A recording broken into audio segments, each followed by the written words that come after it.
इस वीडियो में हम बात करेंगे सिविल अपील के बारे में कि how to file a civil appeal कब और कैसे फाइल करनी चाहिए। मेन पॉइंट्स डिस्कस करेंगे। देखिए, जब लोअर कोर्ट में कोई डिसीजन आ जाता है, जैसे ए नाम के व्यक्ति ने कोई केस किया, सिविल केस किया, ये प्लेंटिफ है जिसने केस किया, इसने केस किया बी के खिलाफ, ये डिफेंडेंट है जिसके खिलाफ केस हुआ है। तो ए के हक में, मान के चलिए एग्जांपल ले लेते हैं कि ए के हक में केस आ गया, इसके खिलाफ आ गया, डिफेंडेंट के खिलाफ आ गया। तो मान के चलिए कि आप डिफेंडेंट हैं जिसके खिलाफ जजमेंट आ गई है। अब ये बी नाम का व्यक्ति कहाँ जाएगा? ये जाएगा जब लोअर कोर्ट में, ये लोअर कोर्ट की बात कर रहा हूँ कि लोअर कोर्ट में केस आपने दायर किया सिविल केस, उसके बाद वो जो सिविल केस है इसके खिलाफ आ गया, प्लेंटिफ जीत गया। तो जो बी नाम का व्यक्ति है जिसके खिलाफ जजमेंट आई है, जिसके खिलाफ फैसला आया है, वो जा सकता है सेशन कोर्ट में और वहाँ पर सिविल अपील लगा सकता है। तो तब हम सिविल अपील लगा सकते हैं। अब सिविल अपील में अगर आपको जो जजमेंट आई हुई है, जो लोअर कोर्ट ने जजमेंट दी है, अगर उसके प्रभाव को आपने तुरंत रोकना चाहते हैं, अगर आपको लगता है कि उसका प्रभाव जो है आपको नुकसानदायक हो सकता है, तो आप सिविल अपील के साथ में एक स्टे एप्लीकेशन लगा सकते हैं। स्टे की एप्लीकेशन लगा सकते हैं साथ में ही, उस पर आर्गूमेंट होगी और अगर एपीलेंट कोर्ट को लगता है तो उस पर वो स्टे भी दे देता है कुछ टाइम के लिए। एपीलेंट कोर्ट होता है फैसला आने तक स्टे भी दे सकता है कि लोअर कोर्ट के फैसले को अभी स्टे किया जाए। तो आपको साथ में स्टे एप्लीकेशन भी लगा देनी चाहिए अगर आप उसको रोकना चाहते हैं जजमेंट को। अब कुछ और मेन पॉइंट्स डिस्कस कर लेते हैं। देखिए, अब आपने बनाना होता है ग्राउंड्स ऑफ अपील कि अपील आप क्यों लगा रहे हैं, क्यों आपको अपील लगानी पड़ी, तो उसके ग्राउंड्स भी आपको लगाने पड़ते हैं, ग्राउंड्स ऑफ अपील। तो इसके लिए कौन कौन से ग्राउंड बन सकते हैं?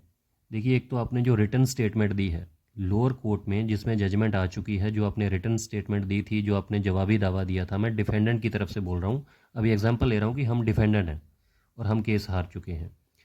तो जो आपने जवाबी दावा दिया था, एक तो वो आपका जो है ग्राउंड बन जाता है इसमें अपील में। उसके बाद जो आपने डिफेंस में एविडेंस दी थी, अपनी जो विटनेस आपकी तरफ से आए थे, जिन्होंने गवाहियाँ दी थी आपके हक में, वो सारे के सारे आपके जो हैं डिफेंस में आपने जो एविडेंस करवाया था, वो सारे आपके ग्राउंड बन जाते हैं अपील के अंदर।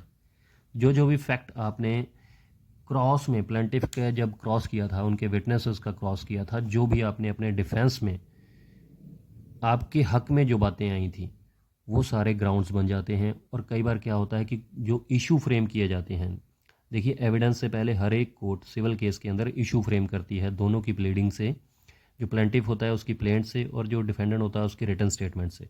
ये दोनों को प्लीडिंग बोला जाता है। तो इन प्लीडिंग्स से जो कोर्ट है, जो अदालत है, वो इशू फ्रेम करती है 5, 6, 7, 8 जितने भी मेन पॉइंट्स होते हैं कि आखिर झगड़ा है कहाँ पर। तो वो जो मेन पॉइंट्स होते हैं वो उनको बोलते हैं इशू फ्रेम करना। इश्यूज़ निकले जाते हैं, उसके बाद एविडेंस पे लगता है।